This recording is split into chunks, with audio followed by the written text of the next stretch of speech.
Selain sebagai tempat penampungan air hujan, kolam retensi di Kelurahan Karangraja Prabu Muli akan dibangun menjadi tempat objek wisata serta sarana olahraga, sehingga dapat bermanfaat bagi warga.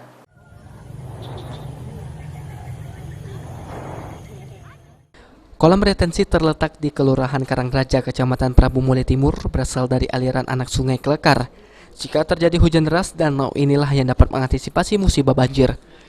Selain sebagai penampung air hujan, keberadaan retensi juga sering dijadikan warga untuk rekreasi dan aktivitas memancing. Oleh karenanya, Lurah Karangraja Leliana Santika berencana menggait warga diantaranya tokoh masyarakat, Karang Taruna, dan LSM untuk mengelola kolam retensi menjadi sarana rekreasi dan pusat olahraga. Bukan hanya bidang pariwisata, tapi juga ada perikanannya, kemudian ruang terbuka hijaunya akan kami bikin sebagai sumber daya pertanian, kemudian ada UMKM yang jelas yang kami hadirkan di sini, sehingga banyak potensi yang bisa diserap, yang bisa dimanfaatkan untuk warga dari berbagai sisi di kelurahan ini dari kolam retensi ini. Selain itu, tempat yang sering disebut kolam wali kota Prabu Muli akan dibangun pusat UMKM, perikanan, dan pertanian. Benny